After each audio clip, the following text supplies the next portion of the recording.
Hello student, आज मैं आपको मल्टीपल चॉइस क्वेश्चन आपके बोर्ड एग्ज़ाम 2021 के लिए जो बहुत ही इम्पॉर्टेंट है वो बता रहा हूँ। First question, a solution turns red litmus blue, it's pH likely to be. बच्चों, आप जानते हो जब सॉल्यूशन रेड लिटमस को ब्लू कर देता है तो base turn red litmus to blue, उसका बेस का पीएच जो होता है मोर देन 7 होता है। देखिए 3 सोल्यूशन होते हैं, acidic solution, basic solution, neutral solution. Acidic solution का पीएच लेस देन 7 होता है, बेसिक सोल्यूशन का पीएच मोर देन 7 होता है और न्यूट्रल सोल्यूशन का पीएच 7 होता है। तो a solution turn red litmus paper blue, it's pH is likely to be. तो पीएच जो है मोर देन 7 होगा, तो यहाँ पर पीएच जो आपका होगा 10, तो इसका सही आंसर होगा 10।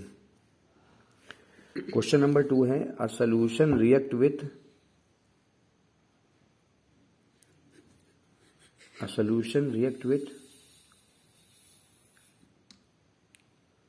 Crushed egg to gives a gas that turn lime water milky, the solution contain.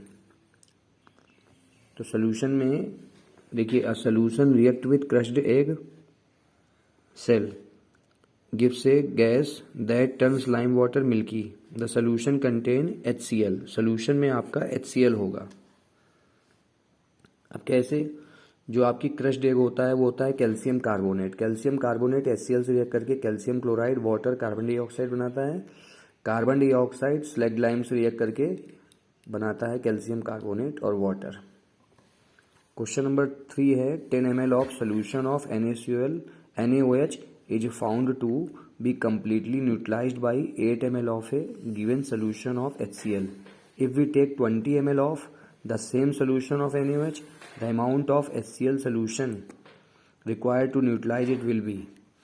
तो इस क्वेश्चन में ध्यान दीजिए, 8 ml सबसे पहले क्वेश्चन में लिखा है 10 ml NaOH सोल्यूशन को कंप्लीटली न्यूट्रलाइज करने के लिए 8 ml HCl चाहिए। तो 20 ml के लिए 8 का डबल यानी कि आपका चाहिए 16 ml। यहाँ पर एक ऑप्शन डी भी होगा, तो ऑप्शन डी के केस में यहाँ पर होगा 16 ml। नेक्स्ट क्वेश्चन है, which one of the following type of medicine is used for treating indigestion. तो इंडाइजेशन के लिए हम लोग मेडिसिन यूज करते हैं एंटाएसिड। क्वेश्चन नंबर 5 है, what happen when a solution of an acid is mixed with a solution of a base in a test tube.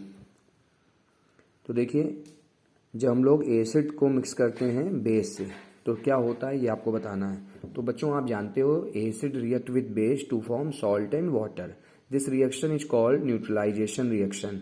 तो salt formation take place, ये बिल्कुल सही ऑप्शन है।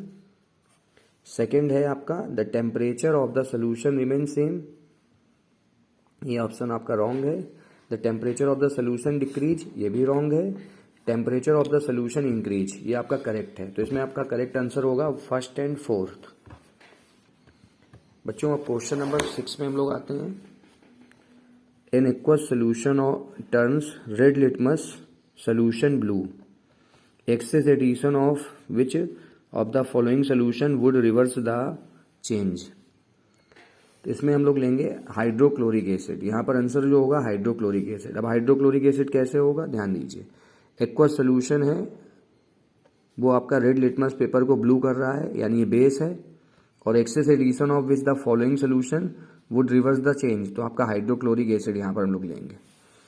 Question number 7, during the preparation of hydrogen chloride gas a humid day, the gas is usually passed through the guard tube containing calcium chloride. The role of calcium chloride taken in the guard tube is to be, first option है absorb the evolved gas, second आपका option है moisten the gas, और सी है absorb moisture from the gas, और D है absorb chloride ion from the evolved gas। तो यहाँ पर आपका ऑप्शन सी होगा absorb moisture from the gas। Question number 8, which of the following salt does not contain water of crystallisation. देखिए, blue vitriol का formula होता है CuSO4 5H2O, copper sulphate pentahydrate, तो इसमें 5 वाटर मॉलिक्यूल्स हैं। बेकिंग सोडा का formula होता है NaHCO3, सोडियम हाइड्रोजन कार्बोनेट, तो इसमें वाटर ऑफ क्रिस्टलाइजेशन नहीं है। वॉशिंग सोडा का फॉर्मूला होता है Na2CO3 10H2O, केमिकल नेम होता है सोडियम कार्बोनेट डेकाहाइड्रेट। जिप्सम का फॉर्मूला होता है CaSO4 2H2O। तो सभी में वाटर ऑफ क्रिस्टलाइजेशन है। जो बेकिंग सोडा है NaHCO3, इसमें वाटर ऑफ क्रिस्टलाइजेशन नहीं है। तो which of the following salt does not contain water of crystallisation? Answer होगा इसका baking soda. Question number 9, sodium carbonate is a basic salt because it is a salt of. तो sodium carbonate basic salt है क्योंकि ये salt होता है। देखिए, sodium carbonate का फॉर्मूला होता है Na2CO3, और Na2CO3 को हमने वाटर में डिजॉल्व कर दिया। तो जब Na2CO3 को हम वाटर में डिजॉल्व करेंगे तो 2NaOH आपका बनेगा 2NaOH, मतलब सोडियम हाइड्रोक्साइड बनेगा। और आपका बन सकता है H2CO3, मतलब यहाँ पर होगा वीक एसिड स्ट्रॉन्ग बेस, क्योंकि NaOH आपका स्ट्रॉन्ग बेस है और H2CO3 जो कार्बोनिक एसिड बनेगा ये वीक एसिड है। तो इसका आंसर होगा वीक एसिड स्ट्रॉन्ग बेस। इसके बाद है calcium phosphate is present in tooth enamel, it's nature. तो कैल्शियम फास्फेट का जो नेचर होता है, कैल्शियम एक मेटल है और मेटल होती है बेसिक नेचर में, तो कैल्शियम फास्फेट का नेचर होता है बेसिक। तो ये आपके 10 इंपॉर्टेंट क्वेश्चन थे जो एग्जाम में आपके आ सकते हैं। बच्चों, इनको आप लोग प्रिपेयर करिएगा। आज के लिए इतना ही। Good day, take care, God bless you.